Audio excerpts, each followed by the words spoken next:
Welcome to Electrified. It's your host, Dylan Loomis. You guys know the drill with these interviews. Early likes, comments, and shares are an awesome way to say thank you for Gene for taking the time. If you guys don't know Gene Munster, he's incredibly well respected in the tech space, and he's been in this game now for decades, so he knows his stuff. And for those interested in AI and bleeding edge technology, I'd highly encourage you to check out Deepwater's Frontier Tech ETF. The ticker's LOUP, and this Frontier Tech ETF has outperformed the Morningstar benchmark by 23% over the past year. So truly, shout out to Gene and his team at Deepwater because they're doing great work. And lastly, if you want to learn more about Gene and his team at Deepwater, it's deepwatermgmt.com. But without further ado, here's the interview. Hope you all enjoy. Okay, Tesla stock. Back in November 2021, it was $411.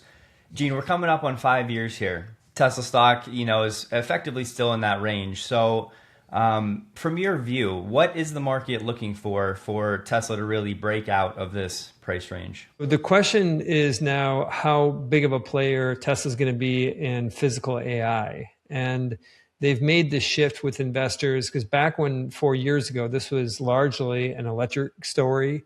It was largely about EVs and the growth at that point. We were seeing accelerating growth numbers off of high numbers, 30, 40% kind of delivery growth per year numbers.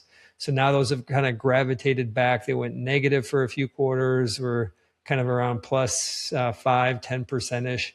So that shift in the story has been about some of the hope around what AI can do in the physical world. But to have this breakout, I think we're going to have to see some more tangible results that investors can, instead of dream at night about ultimately what Tesla can do in physical AI, they can start to sleep well at night and start to see some tangible evidence. And that, of course, is going to come in the form of everything from expansion of Robotaxi, in terms of miles driven, cities, the number of safety drivers, to anything incremental around Optimus, and eventually is there anything more that they can do with SpaceX. So that's kind of the big picture around the breakout. It really is just reinforcing, adding some more tangible results to this physical AI story. To follow up on that, would you say it's more the market's waiting for a profit move because it's kind of stagnated, and of course Tesla's profitability has shifted over the last 4 to 5 years? Or is it really just the ability for Tesla to scale? Because a lot of people would make the argument, even Robotaxi now is still somewhat of a beta phase. It's, super small scale. So I'm assuming it's a combination of both, but kind of how would you? I would probably put it more on the latter, more on the showing some competence or showing that they're getting product market fit on the scaling side, less about profitability. Profitability still kind of plays into the equation. I want to give just one example of that. Is when they reported their March quarter, things were fine until they talked about this CapEx of more than $25 billion. Now, 3 months ago, they said it was going to be more than $20 billion for calendar 26. And so from my perspective, going from 20 to 25 billion or 22 to 27 billion, whatever that number might be, is really insignificant when you factor in they got 30 plus billion in cash, and they're still running right around kind of break even on a cash flow basis. It doesn't seem to be alarming by any means, but the market did respond negatively to that, which does give credibility to your point that there still is a conversation. They still do care. Investors do care about that profitability. It's a little bit of a head scratcher to me because when you're building something that is really kind of the whole framework about how we think about movement, whether it's human movement or vehicle movement, is likely going to change in the next decade. I mean, just long-standing paradigms over the last 100 years could change. I think when you start to look at it from that perspective, it's surprising to me that any investors put any weight into near-term profitability. But nonetheless, I do think that the substance around this really is around, as you said, kind of going from a beta phase. It's a good way to describe where Robotaxi is today. Obviously, Cybercab, non-existent today, maybe just starting some fractional number of units, but largely non-existent. And I don't know what you'd put Optimus in They get a little bit defensive when you call it a science experiment, but I mean that's the reality of where it's at. Yeah, we'll circle back to a few of those points, but I did want to ask you about Tesla's P&D reports and how investors should be thinking about those. So there was a time when we used to look forward to those like Christmas morning. They were felt like real stock movers, and especially when it comes to Tesla's auto deliveries. So can that still be a needle mover for Tesla stock, or would the growth have to be so massive at this point because Tesla has so many other bigger business lines, in the works? Like you said, is that it was highly anticipated. It's become less anticipated. Probably something, if you're going to kind of force rank the profitability part of the conversation and the opportunity of just expansion of some of these physical AI initiatives, the production delivery report is probably something between two of those, above where the profitability is, maybe below kind of the long-term vision, but it's still relevant. And my sense is that I think it's going to become, this is a contrarian view, but I think that it's going to become more relevant in the future. Not to say that the other things that we were talking about the big picture where they're going, that still will be the driver. But I think there's an opportunity for Tesla really to capitalize on what I still see as a big shift in terms of what's going on within automotive, and obviously how that can potentially lay the groundwork for future autonomy. And 4 years ago, we did a tour of meeting with different traditional automotive companies. And I remember one of the themes from some of those companies were, just because we've been around here a long time doesn't mean we're going to be here in the future. And I mean, this is at the time when there was this peak enthusiasm around EVs. And I look at the recent quarter from Honda as an example. I mean, I actually, this is embarrassing, but I kind of forgot that Honda made cars. I recently saw an advertisement for Honda, and I was thinking, is it outboard motors they're selling for, or is it for like lawnmowers? What are they? That's right, they make cars. But I mean, there is, I think, this big opportunity that Tesla has around electrification, and the bump that we've had more recently around the price of energy and kind of stoking some of the demand for EVs. That really still is just a blip on the screen. The bigger picture is this simple: future of automotive is going to be electric. The reason is that it's more efficient. It's not a political comment. It's not a renewable energy comment. It's just simply more efficient to move things around when you have electrification. And in that case, Tesla has, of course, the benefit of scale. And these companies that, if I go back and look at those companies I talked about 4 years ago and look at the changes that they've made to their investments in EVs over the past 2 years, so at least their outlook for what they're going to be investing on average is down by about a third. So they're still investing in EVs, but they're pulling back that by, call it, a third. And essentially what it does is paints them in a very difficult corner. When EVs start to become more popular, when some of the range anxiety and the charging network, some of those kind of sort themselves out, they're actually left with a very difficult position because they don't have scale. They can't produce cars at an affordable or at a profitable rate. And I think it's going to be even more advantage Tesla. Said a different way, is that right now Tesla's business delivery is expected to grow, call it 10%-ish this year.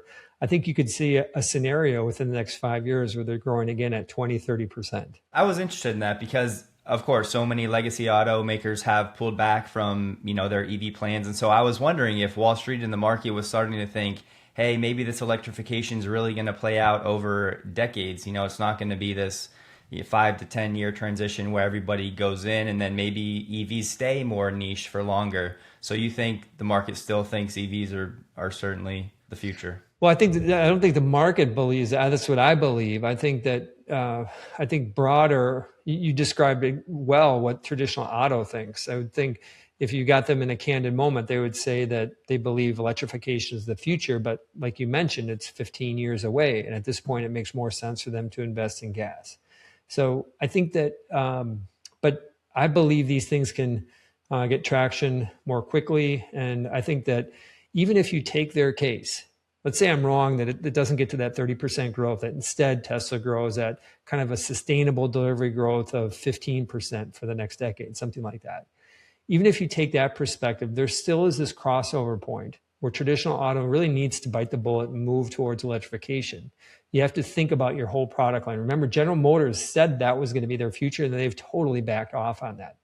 And so at some point, there is going to be a point of reckoning. Now that sounds dramatic.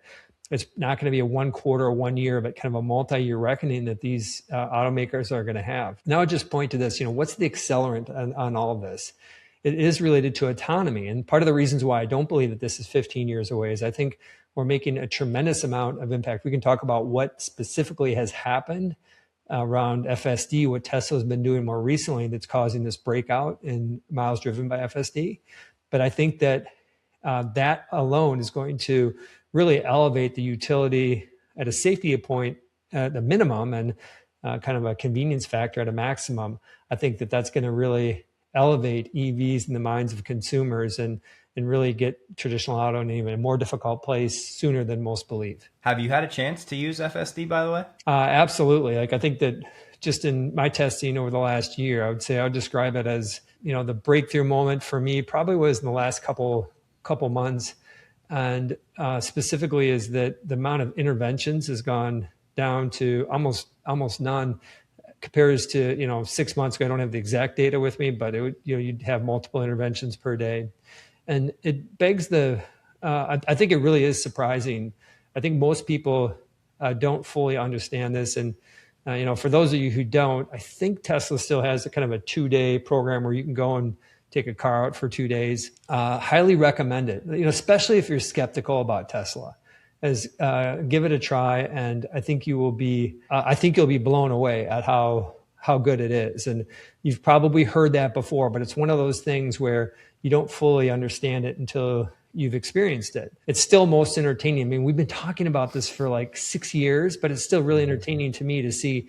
I'm old, I'm 55, but to see people 40 and older in these autonomous vehicles, how they respond to people who are 25 and younger. And you can imagine that the 25 and younger could care less that it's autonomy. It's just kind of the way it should be, and they don't think twice about it. Yep, Tesla just put a video on their homepage of some people actually experiencing FSD for the first time and their reactions. And I've been saying they should do that for so long because candid reactions are great, and it's not like, it doesn't feel like a paid promotional thing. It's just people experiencing cool technology. And so, that's why we always say butts and seats, I remember recently I got elementary kids and them having friends in the car for the first time that were in there, and they didn't even care. And I kept turning around and saying, well, look at the car. It's like it's driving itself. And they could have cared less.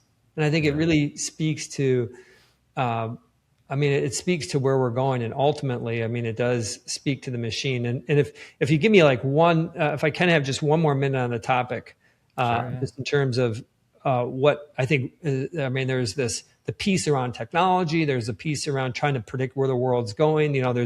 For me, that's a competition to be right on that, to get those trends right.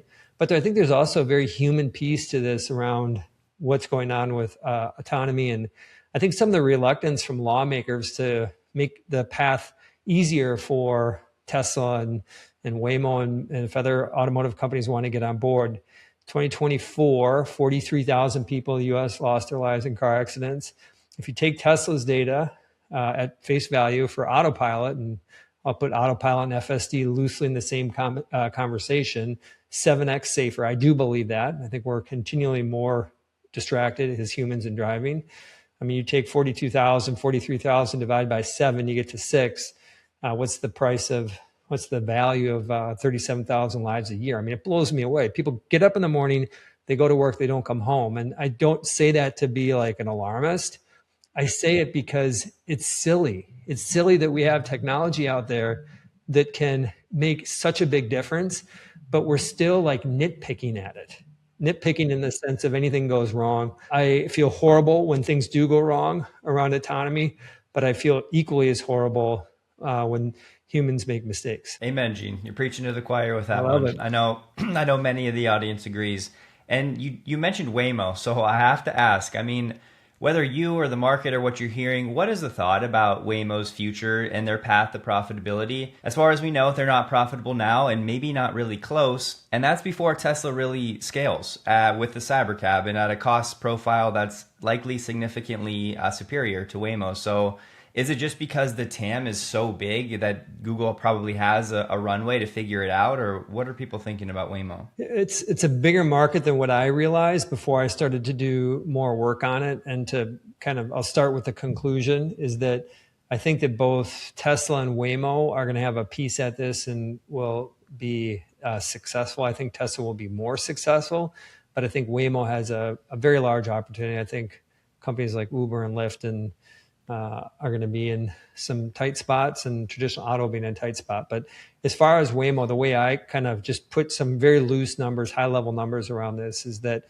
the last valuation was, call it 120, 150 billion dollars. That was kind of earlier on this year. Tesla, $1.6 trillion market cap. You can debate about how much that is based on Robotaxi, and my sense is it's more than that. If you look at the total miles driven, and they give out these kind of one-off updates, and you have to kind of fill in lines between. But generally, I think of Waymo as driving about 50 times the number of miles that Tesla does. So I kind of think on I think a daily basis is something like 4 million miles a day are driven by Waymo today. And my sense is it's kind of around 80,000 miles. Now I'm using the Tesla investor deck and just basically feeding it into Grok and asking, calculate what the implied number of miles per quarter is, and you can divide it out. You're going to get pretty close. And then separately, if you look at the number of rides that they talk about, and you can do some calculations on the number of vehicles that Tesla has, it kind of comes out to that 50 to 1 kind of metric. So, I mean, if this is a sporting event, the score is 50 to zip. I don't know if that's a football game or a baseball game, would kind of have a different dynamic based on what. But needless to say, I think Waymo is doing a great job. I do think that they have a place. I think traditional auto, when it comes to autonomy, is in a tough spot. I can say this, that we have a venture business. And so we get the benefit of meeting with companies that are trying to help traditional auto get their game together with respect to autonomy. And one thing that really surprised me is recently hearing about the efforts that Elon made a year ago to reach out to these automotive makers and license FSD to them. And across the board, they said they don't want to do it. They felt like this is, kind of the long-term holy grail. It's kind of ironic that they're not spending on EVs, but yet still somehow say that autonomy is really important to them long-term. But when I look at the tech that's being built, these are great founders, companies that are in the best of position, but it is, in my opinion, very difficult to compete with the scale that Tesla's already built. And so, but Waymo has good scale too, in fairness. And so, how they approach the market, because they don't make cars, they may have a better opportunity, potentially license. I haven't heard as much about that, but license their autonomy. There's obviously a hardware piece that's pretty complicated with Waymo versus Tesla. But needless to say, I think that the Waymo does have a seat at the table. I want to shift gears a little bit. So you may have seen it on X. Big debate right now in Tesla land about Tesla potentially merging with SpaceX. A lot of it comes down to valuations, and the truth is we just don't have the proposal. We don't have specifics now. But if that is a likely outcome, how do you think Tesla investors should be thinking about that looming possibility? Well, I think it's a high possibility. I would say high as in greater than 50% over the next 5 years that something happens. And it comes from a view that we have of what SpaceX wants to do. And we're going to see their perspective likely in the next week or so. They'll likely be public in the next 2 months. But my sense is that SpaceX will position themselves largely as kind of this internet space distribution company and the launch business as well. Kind of what you'd think people would think about SpaceX. But I have a sense that over the next year, 2 years, and this is where it starts to impact Tesla, is that the message or the investment thesis around SpaceX is going to become a sovereign AI company. And sovereign AI basically means that they control the whole stack, everything from energy to chip design, chip manufacturing, distribution, whether it's through what they currently have with Starlink or data centers in the sky to the underlying models with Grok. So they've got this kind of unique approach of end-to-end. And when I think about all these topics, we're talking about Optimus and Robotaxi and electrification, and think about all of Elon's other endeavors that he's involved in. I believe AI is at his highest level of importance. I think that he does see this as an existential risk to humanity, and also sees the opportunity around AI as being bigger than kind of some of these parts. So what does all that mean? Is that if in fact the kind of the narrative, or at least how they're positioning the company and how they want to grow the company, is to be this sovereign AI company, there's a blaring hole within that logic, and that of course is around physical AI. That's one piece that SpaceX doesn't do, and of course Tesla would add that to it. So you can look at kind of the governance issues around this. I think the simple answer is that they're worse than they look. I think they would be able to find a way around that if it's truly in the best the eyes of those investors. And this is not a price target. And this is not investment advice here, but just to kind of bring it all together. Tesla's $1.5 trillion company today, call it. SpaceX rumored to be 1.7 trillion. It's going to be all over the place once it starts trading, but kind of just roughly think of those two as a $3 trillion company. NVIDIA's 5.7 trillion today. If you build sovereign AI and the importance of having AI that can't be disrupted by a government or some third party, if you truly build that, my sense is it would be probably the most valuable company in the world. And so that Tesla piece is an important part of getting that whole sovereign AI story together. To put yourself in a Tesla investor's shoes, of course, objectives and all of that is different, and none of this is ever financial advice. It's just kind of think through ideas. Would that merger be something that you're rooting for, and does it change whether you're looking from a short-term or a long-term perspective? I'm definitely rooting for it because I think what they're trying to accomplish would be accelerated if they all come together. What's been around for a long time, this has been well documented, is you'll talk to different people at his companies and they'll refer to themselves working for Elon. And they don't have, I've had interactions with people with one of the company, and then they'll be sending an email, their email addresses with another one of his companies. I mean, they kind of jump back and forth. That, of course, is relatively limited if you look at the scope of all the companies, but I think it is indicative of kind of this idea that they kind of belong together. That's a small part of it. What's more important is when you start to vertically integrate, it's pretty clear that you can accelerate adoption. And so you can get kind of goofy. And like you said, it's kind of a fun topic right now. It's just, what does all this mean together? And beyond to say that it does matter to have them under the same roof. And I think it allows just for faster revs on the products, which when you're in a sprint to become relevant in physical AI, speed means a lot. And so I think that I would absolutely root for these two to come together. I did want to circle back to the profitability piece of this autonomous race. So with Tesla bringing the Cybercab out, we believe Tesla will be able to offer ride-hail prices at a fraction of the competition. And maybe more importantly, they can do so sustainably. They can get to profitability faster on that business line. So in your view, how durable is that lead? I think that, the way I would say the lead right now, the official lead is with Waymo. As I mentioned, kind of 50-1. But I think the lead in terms of tech is with Tesla. How durable is that lead? I would say that it is, I don't like just throwing adjectives out there. I think it's very durable. Well, what does that mean? What does very durable mean? I think that there's basically two players out there who really matter in this. You could argue what Baidu's doing in autonomy is kind of in the same breath. But so I think that, this lower cost approach is definitely beneficiary. There is a question about what we know about Tesla's behavior and how does that inform us about how they're going to price rides in the future.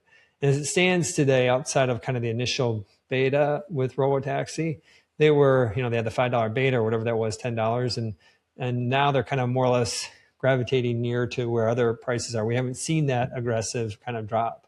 And for a long time, I had thought, back to looking at what we've learned from looking at their car business, I'd for a long time thought that their scale, doing 5-10x the number of EVs as their competition, would allow them really to plow into this $25,000 attractive. Now, we may eventually see it, but I've been waiting a long time for a cheap EV, cheap defined as $25,000. Average selling price of a car in the U.S. is about $45,000 today. So we haven't seen it. Average selling price of a Tesla, which is really, if you look at Model Y3 combination, is right around 42, something like that, 38, 42. So they really haven't broken down there. Said another way, I don't expect Tesla to go and just, kind of wipe out kind of the whole pricing. I think that they will be lower priced, and that's all you need to be. Typically, when people get a Lyft or an Uber, they typically price check and they take the cheapest one, even if it's 5-10% cheaper. And so that's kind of how I generally think about it. It's probably 5-10% cheaper. One thing I wanted to mention too, just on the whole ride sharing, we talk a lot about it. I mentioned the number of rides each of them is doing, but just to put some just perspective on what's going on, is that in the U.S. Last year, this is 2025, they don't have official numbers out yet, but it's estimated to have been about 3.3 trillion miles driven with a T. Now, back pandemic, it kind of bottomed out at 2.8 or something like that, and kind of has been growing. But just kind of think of this as kind of continual growth. If you look at the ride-hailing market, largely Lyft and Uber in the U.S., they do just over 4 billion rides. Average ride is about 6 miles. So that equates to about 1.5% of total miles driven in the U.S. is related to autonomy, is related to robotaxis. Now, the reason why I mentioned that is there's a lot of conversation about the robotaxi market, and nascent today, the percentage of ads. I'm throwing a lot of numbers at your viewers here, your listeners, but they're used to it. Okay, about 2% of total miles in this year. It was about 1% last year, but about 2% of ride-hailing miles are going to be autonomous this year. But if you think about the total miles driven, and this excludes commercial, this is just light passenger down and light trucks and passenger. I mean, the real opportunity here is around FSD and what ultimately they can do around that. And I'm entertained by looking at the deck and then extrapolating how many miles they're doing in FSD a year right now. And it comes out to, as of the March quarter, it was basically 0.15. So we're going to round up and call it 0.2% of total miles driven in the US were done by FSD. What are all these numbers? You can just forget all the numbers that I went through and just kind of land on this, is we are scratching the surface of a very large market. And so I think that when it comes to Tesla, they're in a great position. I think Waymo will, as I mentioned, will benefit from that too. Many in the retail space think that there will be a forcing function, number of robotaxis on the road for Tesla, where once that happens, the market will then quickly reprice Tesla stock, because that will serve as a validation, if you will, that the technology is ready and safe enough to scale and Tesla has the infrastructure in place. So one, would you agree with that sentiment that that number exists? And then if so, what would you say that number is? Definitely exists. We talked at kind of at the top of the show about kind of the importance of seeing that, and what's the kind of the magic number. I mean, ultimately where we want to get to, at least if we focus on that ride hailing market, I said 2% is autonomous this year, 1% last year. I think we need to kind of get to a point, the re-rating part comes when we're starting to see eyes to 5 to 10% of, and we can see a pretty fast takeoff. People generally favor this. And of course, Tesla has the ability to scale the number of vehicles up relatively quickly.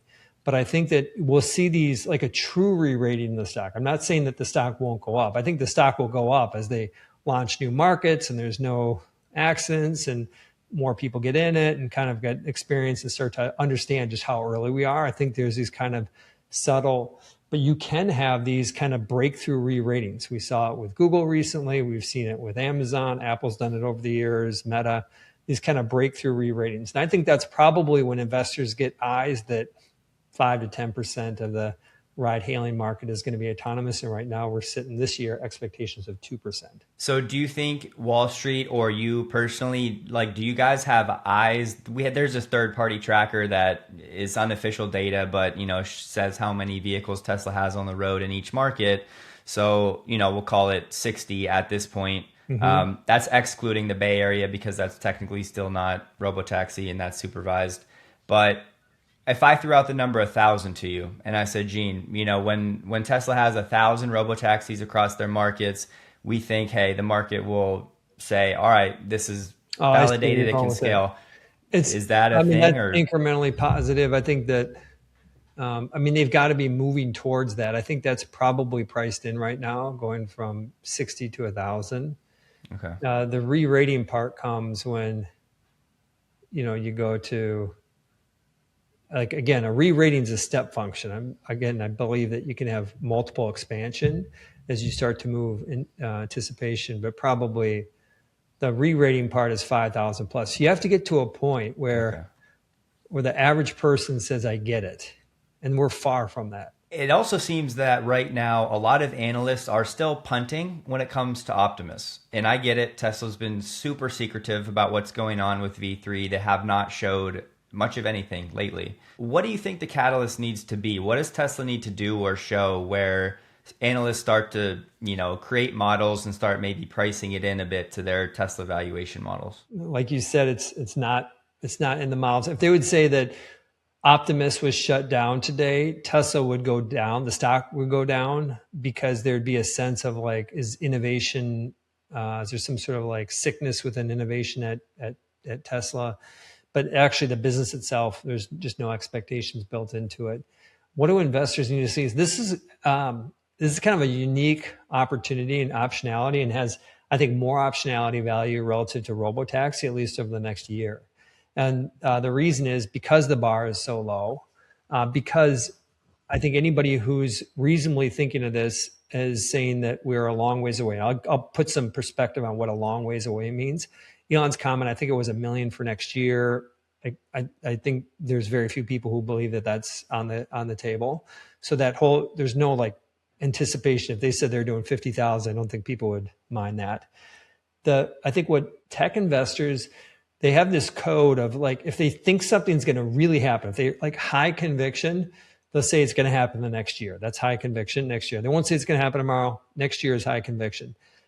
Like a typical kind of answer, non-answer that somebody like myself will give about trends like Optimus is to say it's going to happen the next 5 years. It gives you enough room where it's far enough out that if it doesn't happen, it gets kicked down, you're right. And if it doesn't happen anytime soon, you're right. You kind of win both ways. I tend not to like that as an answer. Sometimes things are 5 years away. If you hear people like me saying something is 5 to 10 years away, it means they have no idea. And I think that this is 5 to 10 years away. Like legitimately have no idea when this is going to take off. Why is that? What they're trying to solve is incredibly difficult. It is orders of magnitude more difficult than autonomy on the road. And we're still in 60 cars. And so the beauty, all that negative comment that I just had around Optimus doesn't change the reality that it's the biggest X factor, positive X factor to Tesla shares over the next year. And that's, again, over the next year, I have some higher confidence that there's going to be something will happen. They'll show something, some demo, and people will at least start to believe we're going from science project to beta. I think they officially have said we've moved from science project to beta. Most investors believe they're still in the science project phase, but I think that is some upside. And Elon's talked about this stuff, refers to half of global GDP is kind of physical labor, and it's Tesla's biggest business longer term. And I've talked with people who are close to the company, who understand how the company's working, and I think they truly believe that. I think that this opportunity around Optimus is they believe that's the biggest opportunity. And so I think that small improvements could go a long way in terms of getting investors excited about Optimus. Some have said beginning of production will be the catalyst. Others have said it'll be when Tesla has Optimus V3 working in the factory.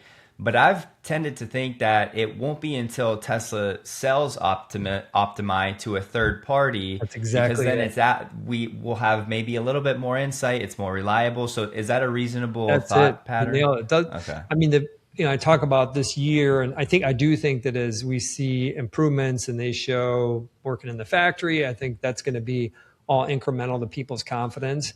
But I think if we're going to say the re-rating around Optimus is when a third party. Now, you can't have Pepsi buying the semis. Like that was a head fake. several years ago, they announced some customers and they're going to take delivery of 5 in the state of California, and it just never happened. So there is a little bit of that. What we're going to have to see is, I do think that would be a big step. A customer actually saying, a third party saying they're going to take it. I agree with you. Okay, great to hear that. Speaking of the Tesla Semi, it still seems to be overlooked by a lot of analysts. Maybe they just don't put it in their notes, but clearly the focus is autonomy and Optimus. So do we think that that business line is largely already priced into Tesla's valuation, or is the market still waiting for validation that, hey, this is going to be adopted at scale? I think you can learn a lot about where these companies are going by how much they talk about things. And I'll give you like an example that's not a Tesla example. Apple talked a lot about Vision Pro.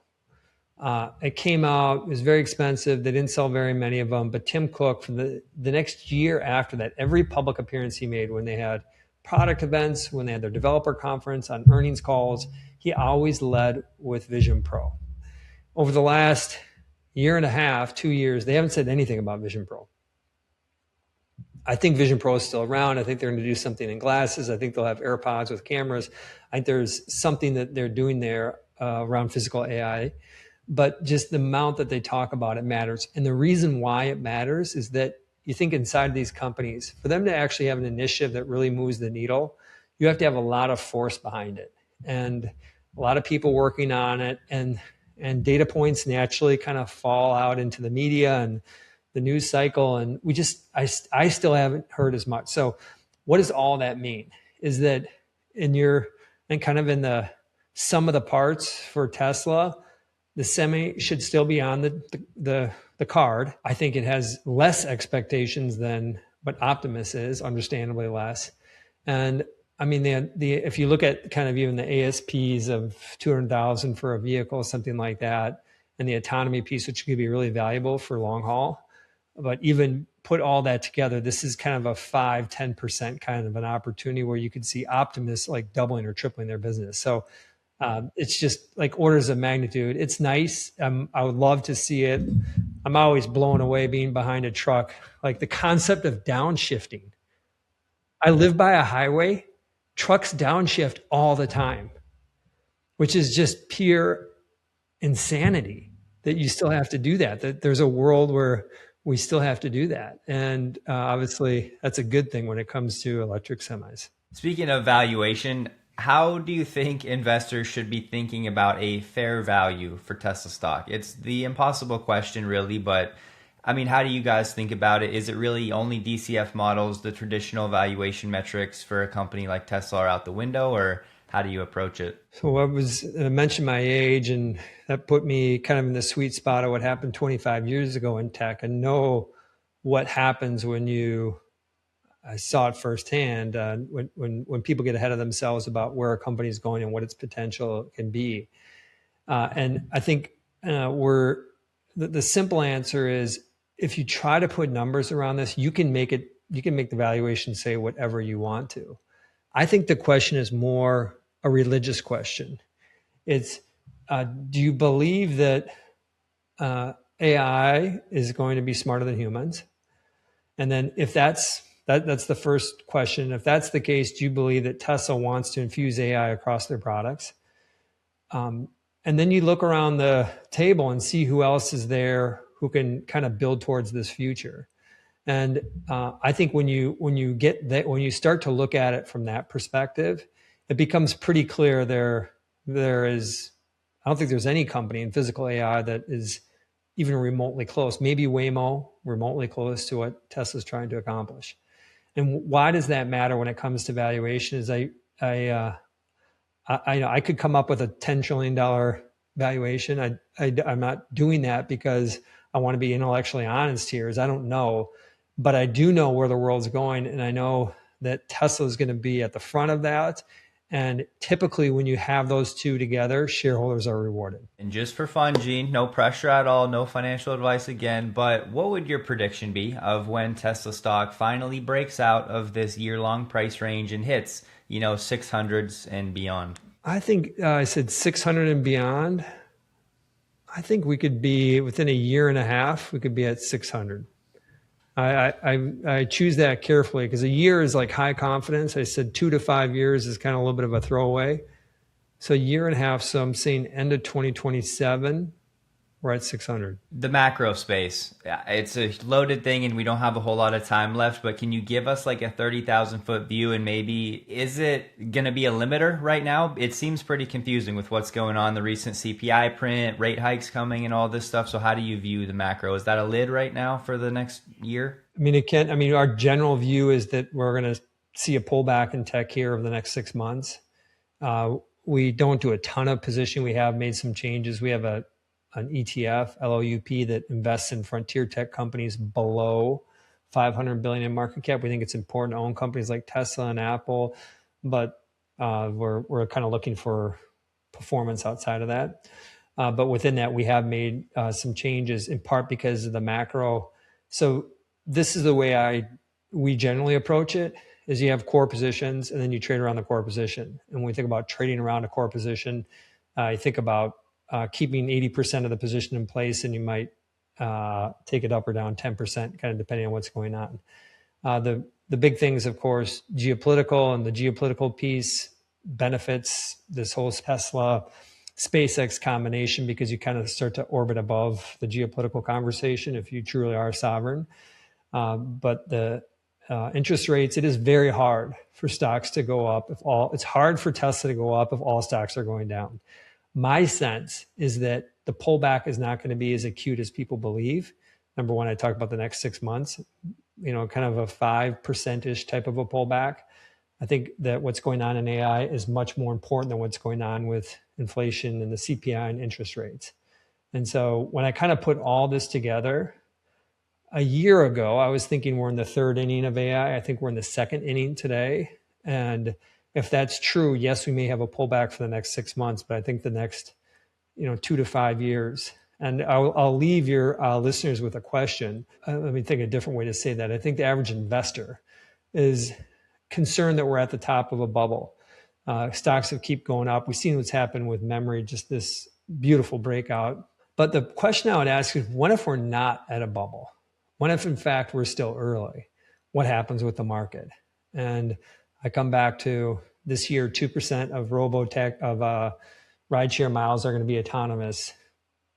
Very few companies are actually deploying AI at scale. Still feels like we're pretty early. And lastly, you guys have some really interesting things happening at Deepwater. So can you just kind of share what you guys are working on, what you have going on, and then maybe how people can find what you guys are doing? So at Deepwater, we are frontier tech investors. Team's been together for 20 plus years. And we invest in private and public companies. And we have on the public side, I mentioned our ETF. The ticker is LOUP. That's investing in sub 500 billion market cap companies that are changing how we live in the next 5 years. So check out LOUP and check out deepwatermgmt.com, deepwatermanagement.com. And thanks for having me on. Beautiful. Yeah. Thanks as always, Gene, for the time. Love hearing from you. Really enjoy talking to you. And until next time.